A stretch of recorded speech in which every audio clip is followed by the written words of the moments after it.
ਅੱਛਾ ਯਾਰ ਅਫਜ਼ਾਲ, ਤੈਨੂੰ ਪਤਾ ਇਸ ਗੱਲ ਦਾ ਵੀ ਜਿਹੜੀ ਰਾਈ ਕੌਮ ਹੈ, ਰਾਈ ਹਾਂ ਇਹ ਪਾਕਿਸਤਾਨ 'ਚ ਕਿਵੇਂ ਸ਼ਿਫਟ ਹੋਏ ਨੇ? ਕਿਵੇਂ ਆਏ ਨੇ?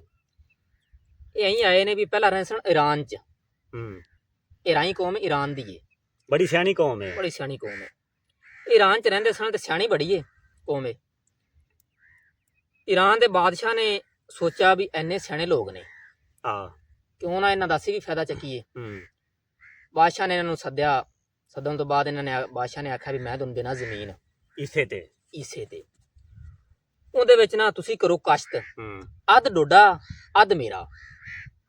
ਇਹਨਾਂ ਆਖਿਆ ਜੀ ਠੀਕ ਹੈ, ਸਾਨੂੰ ਮਨਜ਼ੂਰ ਹੈ।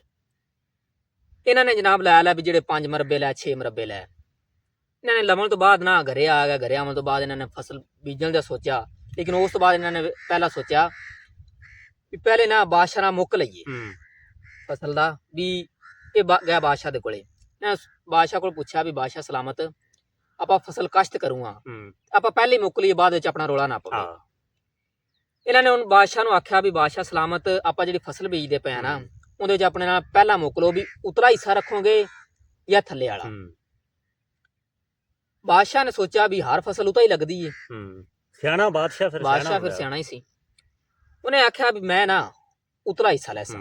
ਬਾਦਸ਼ਾਹ ਨੇ ਸੋਚਿਆ ਵੀ ਕਣਕ ਬੀਜਣ, ਨਰਮਾ ਬੀਜਣ ਦੇ, ਬਾਜਰਾ ਬੀਜਣ ਦੇ, ਜੋ ਵੀ।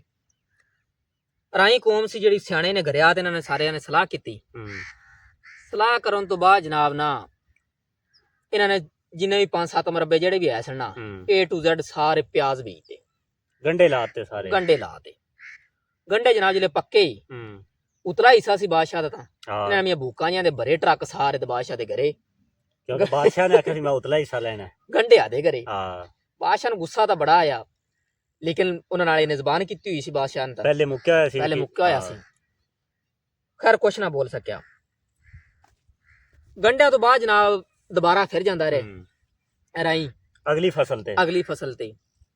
ਜਿਲੇ ਦੁਬਾਰਾ ਗਿਆ ਨਾ ਤੇ ਬਾਦਸ਼ਾਹ ਨੇ ਸੋਚਿਆ ਵੀ ਐਤਕੀ ਨਾ ਉਤਲਾ ਹਿੱਸਾ ਲੈਣਾ। ਪਿਛਲੀ ਵਾਰੀ ਤਾਂ ਇਹਨਾਂ ਨੇ ਹਿਸਾਬ ਲਾ ਲਿਆ ਨਾ ਵੀ ਉਤਲਾ ਹਿੱਸਾ ਲਿਆ ਸੀ, ਐਤਕੀ ਮੈਂ ਥੱਲੇ ਵਾਲਾ ਹਿੱਸਾ ਲੈਣਾ। ਬਾਦਸ਼ਾਹ ਕੋਲੋਂ ਇਹਨੇ ਜਦ ਪੁੱਛਿਆ ਵੀ ਹਾਂ ਬਾਦਸ਼ਾਹ ਸਲਾਮਤ, ਐਤਕੀ ਦੱਸੋ।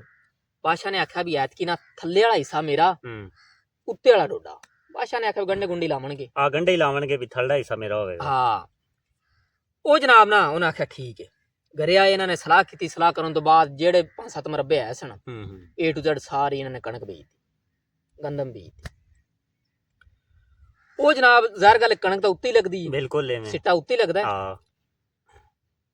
ਜਿਹੜੇ ਥੱਲੇ ਵਾਲਾ ਨਾੜ ਸੀ ਉਹਦੀ ਸਾਰੀ ਤੂੜੀ ਬਣਾ ਤੇ ਬਾਦਸ਼ਾਹ ਦੇ ਘਰੇ, ਸਿੱਟਿਆਂ ਵਾਲੇ ਦਾਣੇ ਸਨ ਜਿਹੜੇ ਉਹਦੇ ਘਰੇ। ਬਾਦਸ਼ਾਹ ਫਿਰ ਵੇਲਾ ਰਹਿ ਗਿਆ।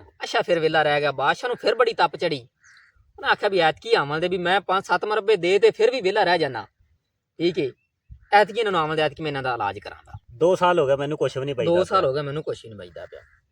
ਉਹ ਜਨਾਬ ਜਿਹੜੇ ਤੀਸਰੀ ਵਾਰੀ ਗਏ ਨਾ ਰਾਈ ਬਾਦਸ਼ਾਹ ਕੋਲੇ, ਜਿਹੜੇ ਤੀਸਰੀ ਵਾਰੀ ਗਏ, ਬਾਦਸ਼ਾਹ ਨੇ ਆਖਿਆ ਵੀ ਐਤਕੀ ਨਾ ਥੱਲੇ ਵਾਲਾ ਹਿੱਸਾ ਵੀ ਮੇਰਾ, ਉੱਤੇ ਵਾਲਾ ਹਿੱਸਾ ਵੀ ਮੇਰਾ, ਵਿਚਾਲੋ ਡੋਡਾ।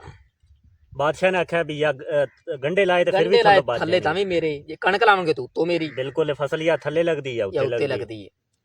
ਰਾਈ ਕੌਮ ਤੈਨੂੰ ਪਤਾ ਫਿਰ ਰਾਈ ਹੈ। ਇਹਨਾਂ ਜਨਾਬ ਘਰੇ ਆਏ, ਘਰੇ ਆ ਕੇ ਸਾਰਿਆਂ ਨਾਲ ਸਲਾਹ ਕੀਤੀ। ਸਲਾਹ ਕਰਨ ਤੋਂ ਬਾਅਦ ਜਿਹੜੇ 5-7 ਮਰਬੇ ਹੈ ਸਨ ਨਾ, ਇਹਨਾਂ ਨੇ A to Z ਸਾਰੀ ਮਕਈ ਬੀਜਤੀ। ਅੱਛਾ, ਮੱਕੀ ਬੀਜਤੀ ਸਾਰੀ? ਮੱਕੀ ਬੀਜਤੀ।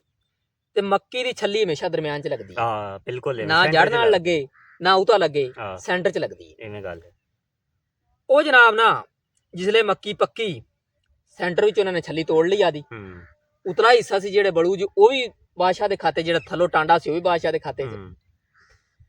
ਬਾਦਸ਼ਾਹ ਜਿਲੇ ਆ ਤੇ ਵੇਖਿਆ ਬਾਦਸ਼ਾਹ ਬੜਾ ਖੁਸ਼ ਆਇਆ ਵੀ ਐਤਕੀ ਹੁਣ ਕਿੱਧਰ ਜਾਣਗੇ, ਐਤਕੀ ਇਹ ਕੌਮ ਫਸ ਗਈ। ਭੂਕ ਲਾਵਣਗੇ ਤਾਂ ਉਹ ਵੀ ਅੱਧੀ ਗੰਢੇ ਬੀਜੇ, ਤਾਂ ਜੇ ਕਣਕ ਬੀਜੀ ਤਾਂ ਵੀ ਅੱਧਾ ਨਾੜ। ਐਵੇਂ ਗੱਲ ਹੈ। ਉਹ ਜਾਂ ਜਿਲੇ ਬਾਦਸ਼ਾਹ ਨੇ ਆ ਤੇ ਵੇਖਿਆ ਉਹ ਮੱਕੀ ਦੇ ਟਾਂਡੇ ਸਨ ਜਿਹੜੇ ਅੱਧ ਕੱਟ ਤੇ ਬਾਦਸ਼ਾਹ ਦੇ ਖਾਤੇ ਚ ਕਰ ਛੱਡੇ, ਉਤੋਂ ਬੜੂ ਜੀ ਬਾਦਸ਼ਾਹ ਦੇ ਖਾਤੇ ਕਰ ਛੱਡੇ। ਅੱਛਾ, ਉਥੋਂ ਵੀ ਬਾਦਸ਼ਾਹ ਨੂੰ ਨਾ ਖੈਰ ਬੜੀ ਤਪ ਚੜੀ। ਫਿਰ ਵੇਲਾ ਰਹਿ ਗਿਆ ਬਾਦਸ਼ਾਹ ਫਿਰ ਵਾਪਸ ਗਿਆ। ਵਾਪਸ ਜਾ ਤੇ ਇਹਨੇ ਨਾਲ ਆਦੇ ਫੌਜੀ ਲਿਆਂਦੇ, ਲਿਆ ਤੇ ਸਾਰੇ ਜਨਾਬ ਨਾਲ ਗਿਰਵਾਂ ਤੋਂ ਫੜ ਨੇ ਪਾਕਿਸਤਾਨ ਚ ਪੈ ਚਲਾਏ। ਅੱਕ ਗਿਆ ਬਾਦਸ਼ਾਹ, ਅੱਕ ਗਿਆ। ਇਹਨਾਂ ਨਾਲ ਇਹ ਕੀਤਾ ਵੀ ਬਹੁਤ ਤੁਸੀਂ ਨਾ ਤਾਂ ਯਾਦ ਈਰਾਨ ਵਿੱਚ ਆ ਹੀ ਨਹੀਂ ਸਕਦੇ। ਇਹ ਐਂ ਕਰਦੇ ਪਾਕਿਸਤਾਨ ਚ ਆਏ ਨੇ। ਪਹਿਲੀ ਵਾਰੀ ਇਹਨਾਂ ਨੇ ਗੰਢੇ ਲਾਏ ਸਨ, ਤਾਂ ਫਿਰ ਇਹ ਕੌਮ ਗੰਢਿਆਂ ਦੀ ਸ਼ੌਕੀਨ ਵੀ ਅੱਛਾ, ਐਂ ਹੋਇਆ। ਅੱਛਾ ਵੀਰੋ, ਇਹ ਤੁਹਾਨੂੰ ਸੁਣਾਈਏ ਅਰਾਈਆਂ ਦੀ ਗੱਲ। ਔਰ ਅਗਰ ਕੋਈ ਅਰਾਈ ਭਰਾ, ਕੋਈ ਅਰਾਈ ਵੀਰ ਇਹ ਵੀਡੀਓ ਵੇਖਦਾ ਪਿਆ ਤਾਂ ਇਸ ਵੀਡੀਓ ਦਾ ਬੁਰਾ ਨਹੀਂ ਮਨਾਉਣਾ, ਕਿਉਂਕਿ ਜਸਟ ਇਹ ਫਨ ਸੀ, ਸਿਰਫ ਇੱਕ ਵੀਡੀਓ ਸੀ। ਤੇ ਮਜ਼ੀਦ ਇਸ ਤਰ੍ਹਾਂ ਦੀ ਵੀਡੀਓ ਵਾਸਤੇ ਸਾਡੇ ਚੈਨਲ ਨੂੰ ਜ਼ਰੂਰ ਸਬਸਕ੍ਰਾਈਬ ਕਰੋ। ਇਨਸ਼ਾਅੱਲਾ ਮਿਲਨੇ ਆ ਇੱਕ ਨਈ ਵੀਡੀਓ ਦੇ ਨਾਲ।